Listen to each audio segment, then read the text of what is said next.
ఓం శ్రీ గురుభ్యో నమః. గం గణాధిపతయే నమః. శ్రీ తులసి ఛానల్ నుండి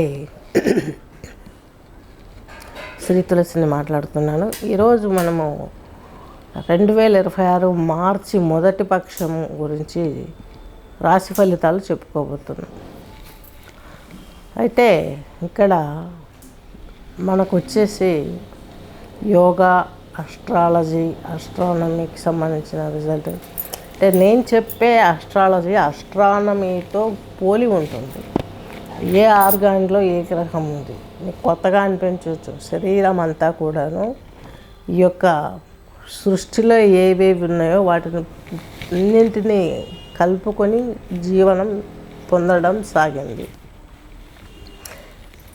దీని గురించి మనం చెప్పుకుంటాం అన్నమాట. గ్రహాలు ఎక్కడ ఉన్నాయి, ఏ చక్రంలో ఉన్నాయి, ఏ గ్రహం ఇన్ఫ్యాక్ట్ ఏ చక్రం ద్వారా ఏ ఆర్గాన్ పైన పడుతుంది, ఇవన్నీ చెప్పుకుంటాం.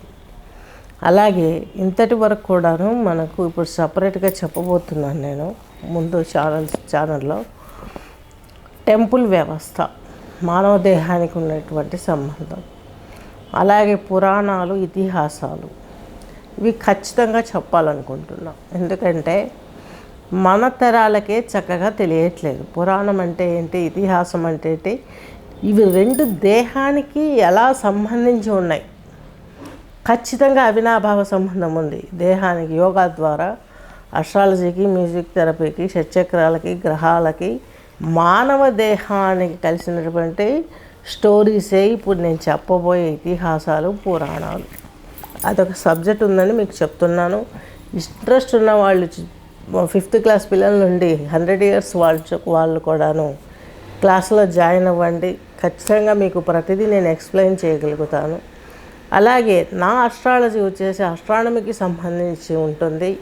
సో యోగాలో దీనికి సంబంధించి గ్రహ సిస్టమ్ అంతా ఇలాగే ఉంటుంది కాబట్టి డిఫరెంట్ ఫలితాలు అనేటివి మీకు ఖచ్చితంగా మీకు జరిగేటివే జరుగుతాయి. ఖచ్చితంగా మీరు విని ఒకసారి పరిశీలించి మీరు తద్వారా ఆచరించి నలుగురికి చెప్పగలరని ఆశిస్తూ, నెక్స్ట్ వచ్చేసి కుంభరాశి, కుంభలగ్నం తీసుకున్నట్లయితే కుంభరాశి వారికి మీ రాశాధిపతి అయినటువంటి శని భగవంతుడు, అలాగే మీ వ్యయాధిపతి అయినటువంటి శని భగవంతుడు మీకు వ్యయ స్థానంలో ఉన్నారు. ఎక్కడ యొక్క మీనరాశిలో ఉన్నారు. మీనరాశిలో మీనరాశిలో శుక్రునితో కలిసి ఉన్నారు ఈయన. అలాగే ఈ శుక్రునితో కలిసి ఉండడం అంటే మీనరాశి, మీనలగ్నం, కుంభరాశి, కుంభలగ్నం వారికి శుక్రుడు పరమ ఉచ్చలో ఉన్నారని చెప్పుకోవాలి. మీ రాశిలో రాహువు, రవి, కుజుడు ఉన్నాడు. ఇది కొంచెం ఇబ్బంది కలిగించే అవకాశం అని చెప్పుకోవాలి. ఎందుకంటే రాహువు వచ్చేసి మీకు అష్టమాధిపతి, ప్రయాణాలలో చాలా జాగ్రత్తగా కేర్ఫుల్గా ఉండాలి. రెండు వచ్చేసి మీకు కుంభరాశి, కుంభలగ్నం వారికి మీకు కుజుడు, అలాగే ఈ యొక్క 3వ ఇంటి అధిపతి అట్ ద సేమ్ టైం భాగ్యాధిపతి ఈయన ఇక్కడ రాహువుతో, రవితో కలిసి ఉండడం అనేది మంచిదే. రవిని అంటే మీ యొక్క సప్తమ భావాన్ని చూసుకుంటున్నారు కాబట్టి ఇక్కడ చంద్రుడు, కేతు ఉన్నారు కాబట్టి కొంచెం దైవ ప్రయత్నం చేస్తారు. దైవం మీద భారం వేసి పనులు సక్సెస్ అవుతాయి. ఆ దైవం కూడా మీకు సహకరించే అవకాశం స్పష్టంగా ఉంది. కుజుడు మీకు కొంచెం స్ట్రెస్ ఇస్తాడు. అలాగే సిబ్లింగ్స్ మధ్యలో గ్యాప్స్ ఇచ్చే అవకాశం ఉంది.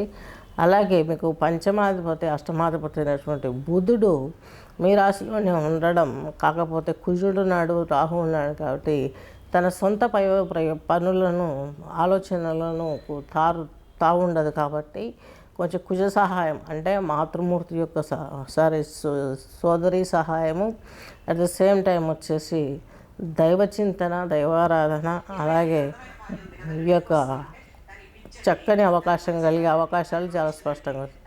ఈ విధంగా చూసుకున్నట్లయితే కుంభరాశి, కుంభలగ్నం వారికి అనేకమైనటువంటి యాత్రలు చేస్తారు. చక్కగా ఎంటర్టైన్మెంట్కు ప్రియారిటీ ఇస్తారు.